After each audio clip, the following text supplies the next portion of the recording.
Hi, I'm Christy Griggs, and I'm owner-operator at Griggs Poultry in Kenton, Tennessee.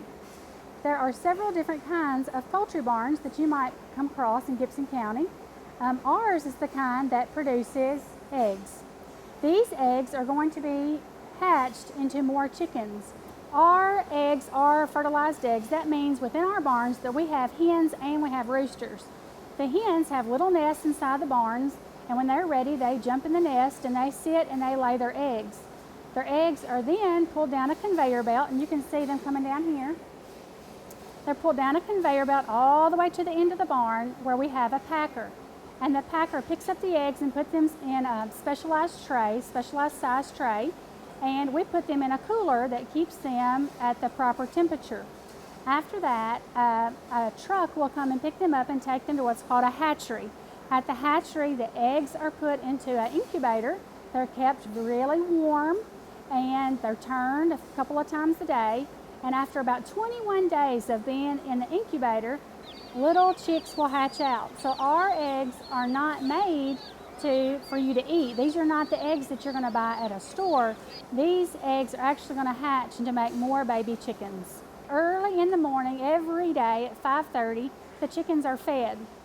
And they have adequate water all day long, but they are fed early in the morning, and my husband and his father, who help us out, they will go and check on the chickens and make sure they all look like they've been fed and they're healthy and everyone is a happy little chicken.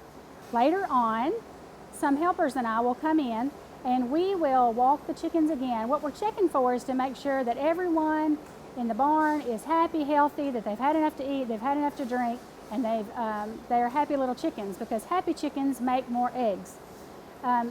In the morning, we will run our conveyor belts twice, and the eggs will come out and we'll pack those up, and in the afternoon we have to run them again. So the hens lay eggs all day long. In the evenings we check them again to make sure everything is okay with them, and then they go to bed for the night and the process starts all over. Chicken farming is a 7-day-a-week job. There are no weekends. When you have chickens in your barns, they have to be taken care of and fed and checked on every single day.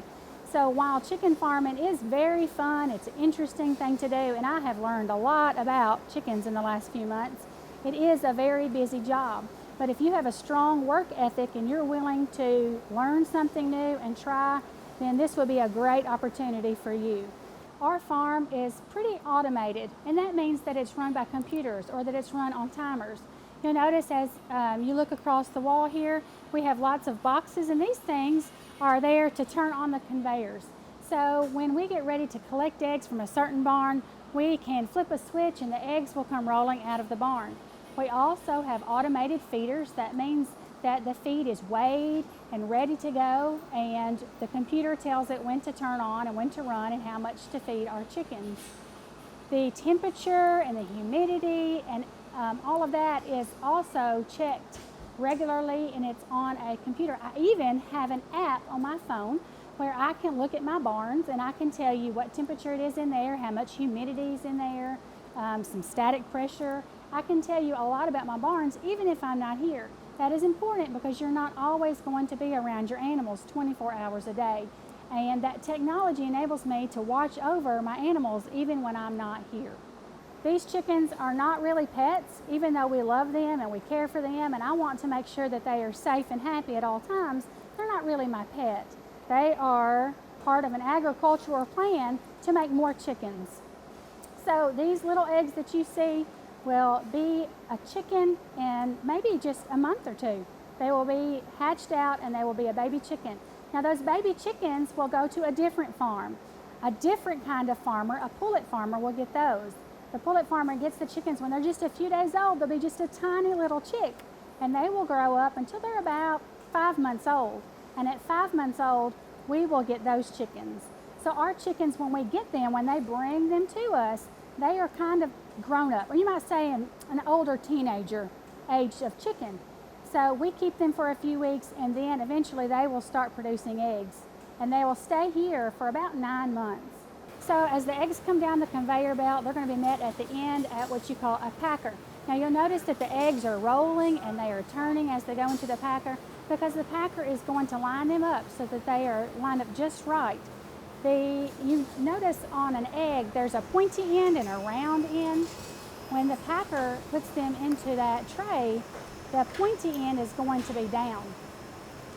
So you can see Mr. Lee, one of our helpers, is putting them onto the tray on the rack. As soon as all of the eggs are packed up from that barn, we will roll that rack into a cooler that keeps them at about 70 degrees. This is called the egg room. This egg room is kept at 70 degrees at all times. The eggs are sorted according to which barn they came out of, and a truck will come and pick them up twice a week. So the eggs we get, we collect, we put them in here, and then on 2 days a week, the truck will come and get them. Do you remember what I said about how many days it takes for the eggs to hatch once they get to the hatchery? 21 days. The eggs go into the incubator. They are kept very, very warm and turned a couple of times a day, and a chicken will hatch out about 21 days later. How many of these eggs do you think will hatch? About 9 out of 10, or maybe a little better. But most of these eggs will hatch and will grow into new chickens to be used. Now, what do we use the chickens for? When you go to the grocery store, are you buying these chickens that hatch from these eggs? You might be, because these eggs are grown for Tyson Foods, and a lot of the chicken you eat is from Tyson Foods. This spring, your teacher or your 4-H leader will ask you, do you want to be involved with the 4-H chick chain? The answer should be yes, if you have a place to keep your animals. My children and I took part in the chick chain a few years ago, and it was a wonderful experience. When you go to pick up your baby chickens at the 4-H house, they are about this big. They're just a few days old, and you are able to take care of those chickens, and you feed them, water them, and take care of them, make sure they're safe until they get old enough where they make eggs. Now, when you get eggs, it's going to be kind of the same process that I'm doing. You won't have near as many, but you will have eggs. You can choose to keep your chickens or to sell your chickens when it is fair time. It's a very fun project, and on a small scale, you are becoming a farmer when you take a part in that program. So I encourage you to be a part of the chick chain or any other of the 4-H programs. We are blessed in Gibson County that we have a wonderful program for 4-H, and you need to get involved if you can at all. If you're interested in agriculture in the least, that's a great place to start. Anyone can be a farmer. You might be a farmer on a small scale. You might just have some backyard chickens and grow a few plants to sell. Or you might be a big gigantic farmer like you've probably seen going up and down the road in the sprays and the combines. But if you love agriculture, you love watching things grow and change, then it would be a good thing for you to look into. It's really fun to watch your hard work pay off, and ours is paying off through having lots of eggs to produce. But you could make a living doing this.